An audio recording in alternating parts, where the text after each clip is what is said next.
Captain's Log, November 7th, 2025. Hello, I'm Captain Vile. Good on you, you've made it to Friday. I had a tiring first half of my day today, I must be honest. Class was irritating, so we had workshop. We had a lecture, which went fine. Workshop, which was tedious and long. It's not that long time-wise, but today we were doing a lighting exercise that took a while to get going. I guess this is really the first half of the exercise, which really sucked. People kept talking. I mean, mainly just I was tired, and I was more irritable. But people kept talking during the lecture or explanation of what we were doing, and then every time someone spoke, the lecturer paused and looked at them. They didn't learn that any time they just kept commenting, and it was stopping and starting for an hour and a half, and it was just tedious. And we watched movie clips to get a better understanding of what we were trying to replicate, and the lecturer kept stopping the movie and explaining stuff, which yeah, you would do for a lecture, but he did it every minute, or no, not even that. Not a minute would pass that he didn't stop and explain what was going on, and it's stuff we already knew. We're in the second year. We've went over noir lighting. We know what it is. There were some cool shots we saw in this movie, Stranger on the Third Floor.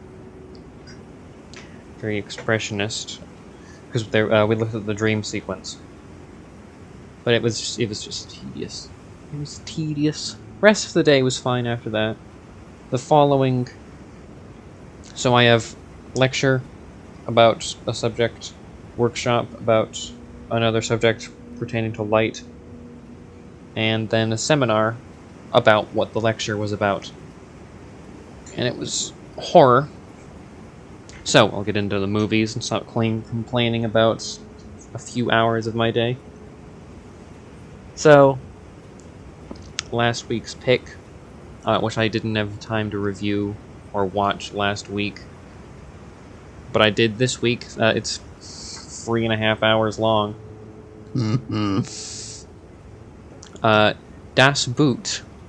I gave it 4.5 stars, and I said, I found out about this movie through a model submarine I got as a birthday gift.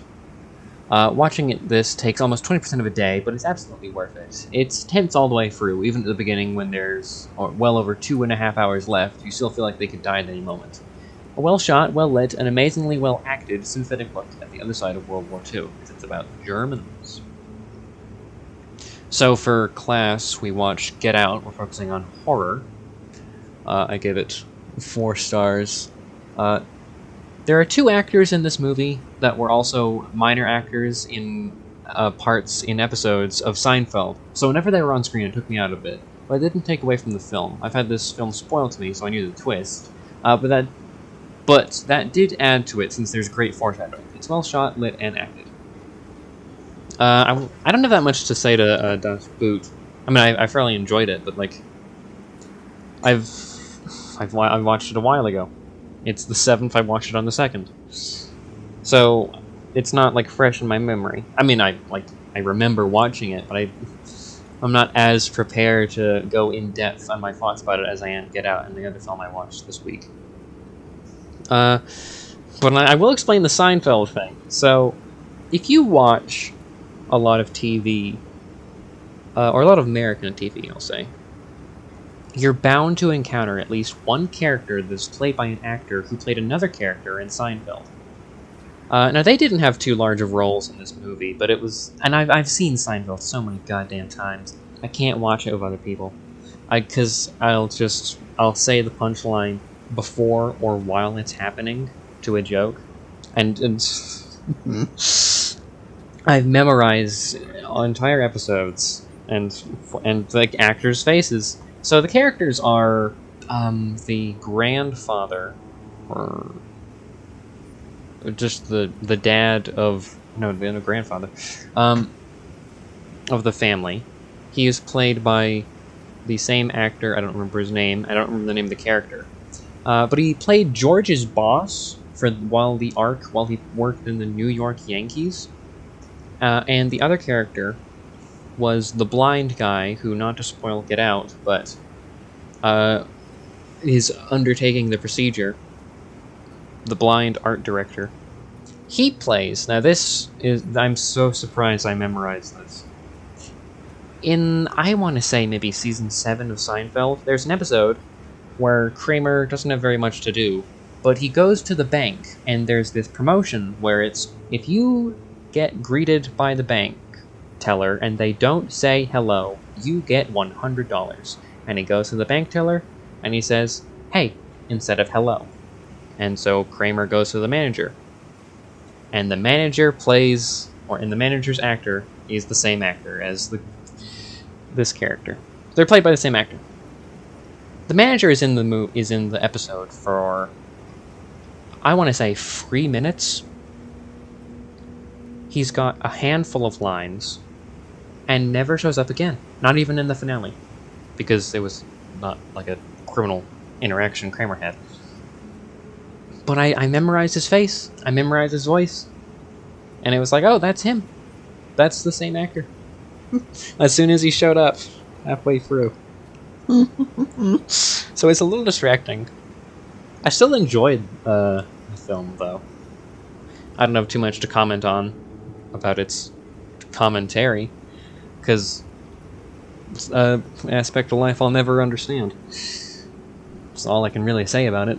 It's good, just unfortunately I can't quite connect in that way. Oh well. So, next movie, this is my pick for this week. The Truman Show. It might surprise you. I gave it 5 stars. What can I say? I liked it. It's impressive. So I said, while it's well shot, with one shot at the end that stands out, and the score is both amazing and amazingly implemented, the writing is where it's best. Truman, and Kristoff, for the moments he appears, are believable for me and a bit relatable. A film that has an incredibly satisfying ending and is rewarding to rewatch to look for any little details in the writing you may have missed. Such as, thinking about character actions, especially his relation to, his friend and his wife. I think he just hates his wife. Which is fair. He seems to have kind of, settled with her as opposed to Sylvia. But hey. Neat. It's annoying I can't... These are, improvisation. Maybe I mean, most of the time they're improvisation. But with, my movie reviews, it's really all just kind of off the cusp. I would like to... I don't know. I could make, videos reviewing movies, but I already review enough. I don't have that much free time. I mean, I got a lot of time I'm not in school, but I got not a lot of time I'm not working on stuff.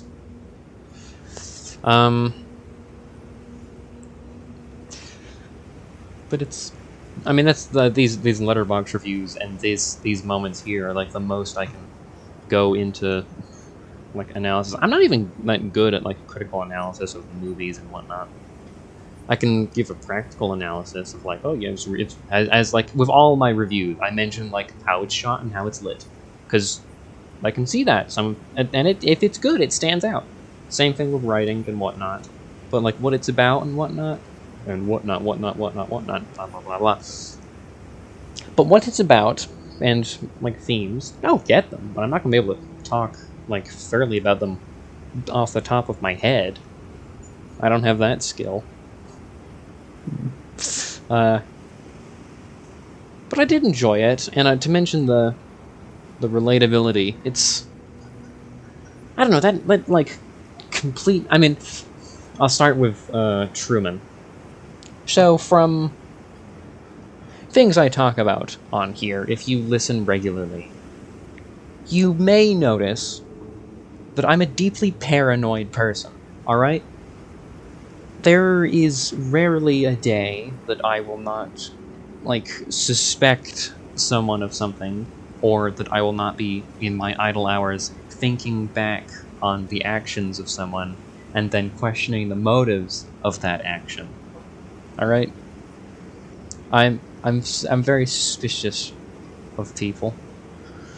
And even if like there's some event where I have no idea what happened, I'll try and like piece together why it's happened. Say like some food of mine goes missing, or an item of mine is not in a place I remember it being. Because recently my toothpaste is being moved. I think one of my roommates is using my toothpaste.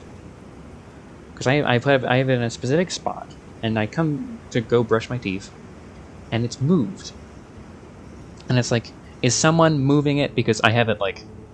There's maybe a half an inch gap. No, that's too large. There's like half an inch gap between like the shelf and the wall.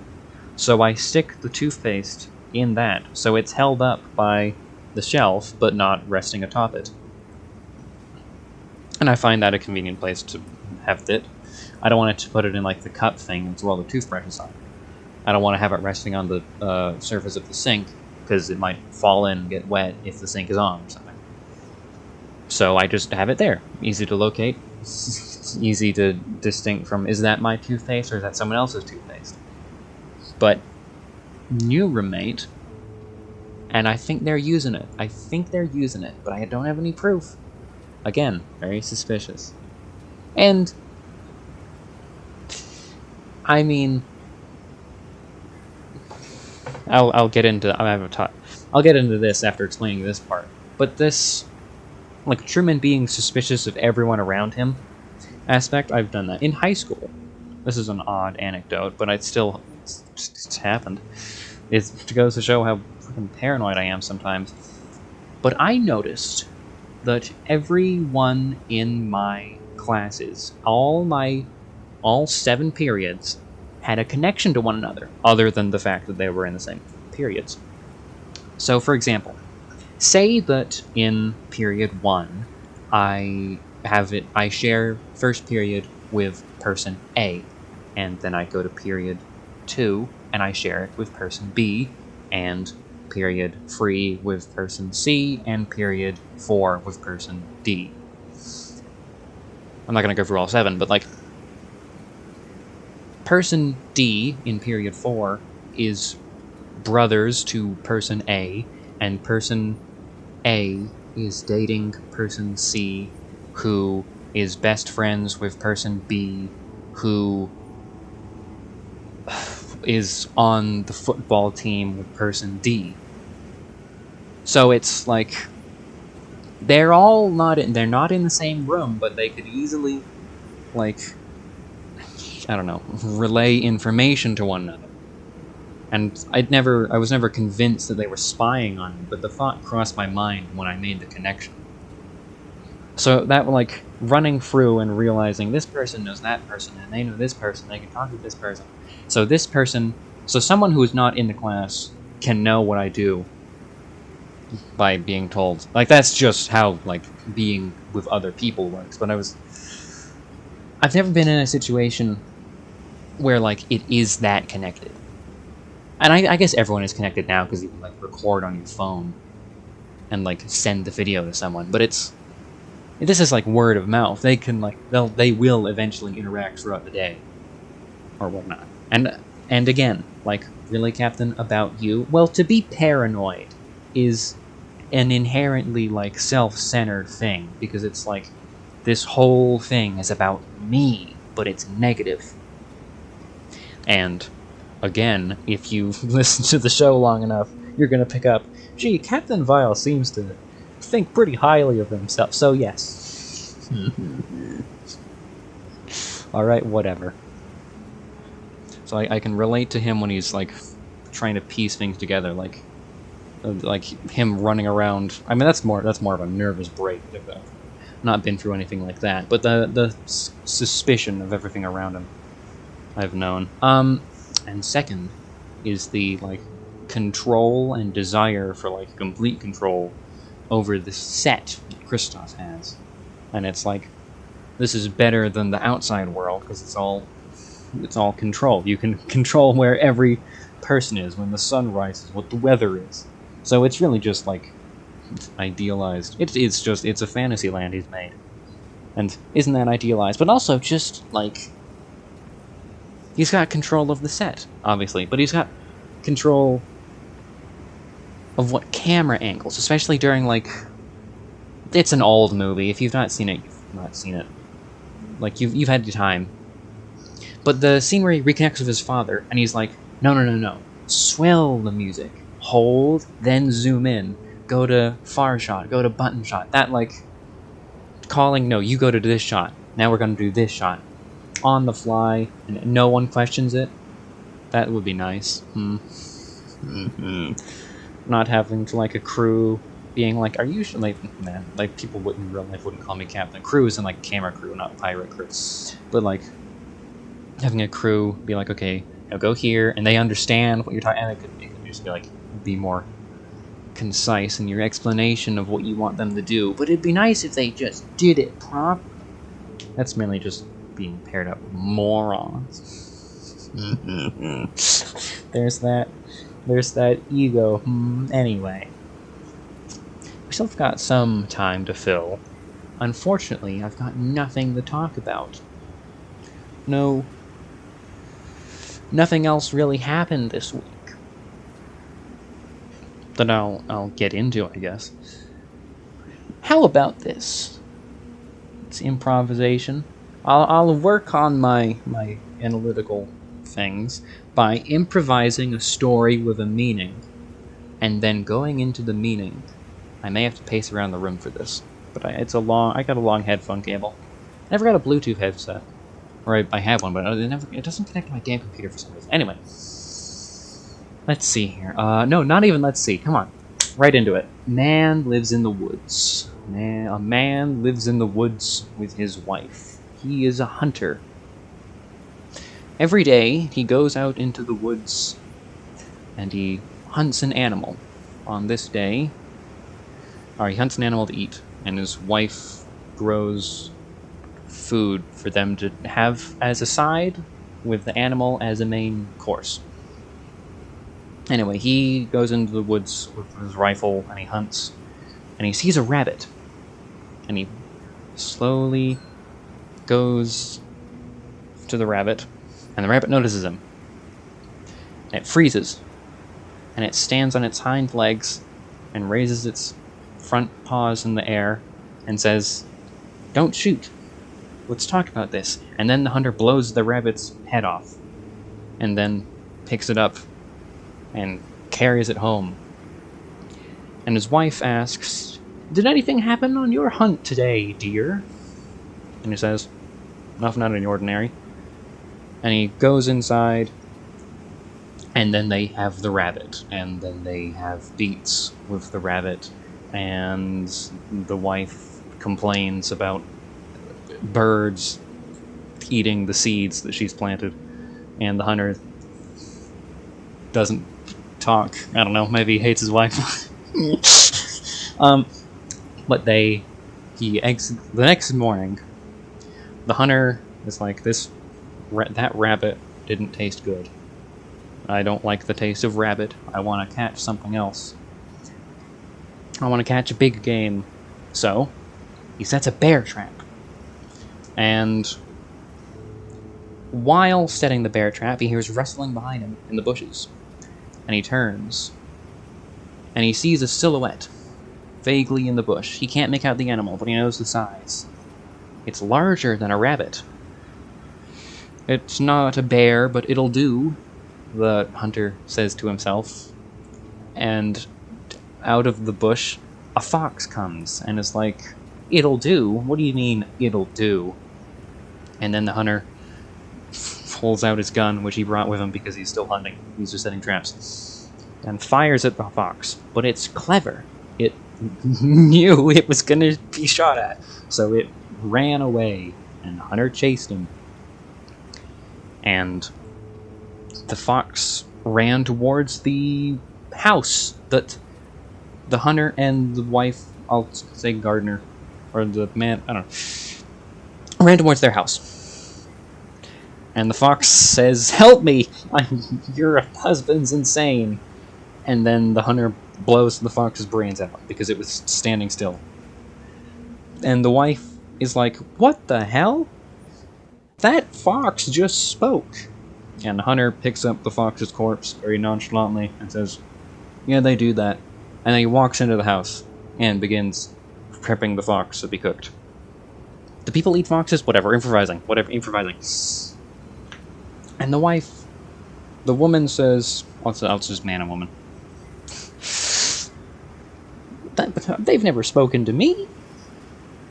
And she looks up to the trees where the birds that steal the seed plants live, and is like, "Why don't you ever talk to me?" And they don't respond. And the woman gets a ladder and is like, "Why don't you ever talk to me?" She's demanding the birds to speak. They've just been tweeting, singing. And then they fly further into the trees, higher away from where the ladder can reach. And the woman gets annoyed and goes inside. The next day, the next morning, the man exits with his rifle, eager to go check his bear trap. And he sees his wife climbing the tree, much higher than she did the other day, because she's climbing the tree itself, not on a ladder. And Hunter doesn't say anything, he just walks into the woods. Now the wife is 20 feet in the air, 20 feet up the tree. It's a massive tree. They live in a forest with gargantuan trees. And she's a very skilled climber, because she's got to get the seeds from the trees. She doesn't like to wait. That she'd be planting seeds. It's not important. She's climbing in the tree. She's high up. But the birds keep going up to evade her. She's shouting at them. "Tell me what the hell you're talking about," she says, or something. And then we cut back to the man, because this will happen. It'll be to and fro, because it's picking up the pace. So the man goes to check on his bear trap. He's like, "Damn, there's nothing here." And he sits and he waits for the rustling of leaves. Another small animal. He can't get a bear, but maybe he'll get a fox or a wolf to keep stepping it up. And then the woman, she's climbing even higher. She's 30 feet up the tree now, near the top, at the very top. The last few branches where the birds they wouldn't be able to fly any higher, or they wouldn't be on the tree anymore. The woman's finally made it up there. And she grabs one of the birds, and we cut back to the man. And while he's wandering around, checking that his bullets are loaded, he steps into the bear trap. But, very nonchalant, this has happened before. He knows there's a lever on the underside of the bear trap, and he releases it. As soon as he does this, though, he turns around and then a bear's behind him, and it mauls him to death. The man is now dead. And we cut back to the woman holding the bird.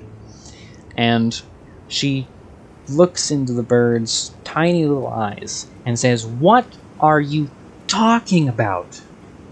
And the bird stops singing. It stops moving its head frantically, looking to the birds around it, and says, "Lady, your husband's dead." And the woman takes a step back.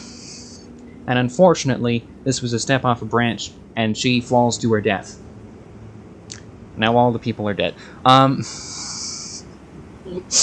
The moral of this story is to be content with what you got. The man got greedy. He didn't like the taste of rabbit. He didn't like the taste of fox. He wanted bear, but that is a little too much to hunt with a singular rifle and a singular trap. And he could have hunted something else while pacing around waiting for a bear to show up when it did. And the lady should have not wondered what birds were talking about and not climbed the tree. She also maybe could have taken the news of her husband dying a little better and not taken a step back. But I mean, that's a pretty reasonable reaction. Might want to sit down, but like you can't sit down in your current scenario she's in. So I don't think too much blame can be placed on her. It's mainly the guy's fault. But anyway, yeah, there's going to be a few thousand-word essays on this riveting story in the next coming years. Yeah, I've basically saved literature. Alright. That was fun, improvising a story. I mean, I really got to try and keep a hold on it better and not go like, I'll try and be a little more formal if I ever do this exercise again. But I enjoyed doing that. That was fun. I mean, it was pretty comedic, but oh well. And I say improvising. Like halfway through, I realized, ooh, I know what I'm going to do. I'll have the two sides of the story meet up at the end to conclude each other. Anyhow, thank you for watching, and goodbye.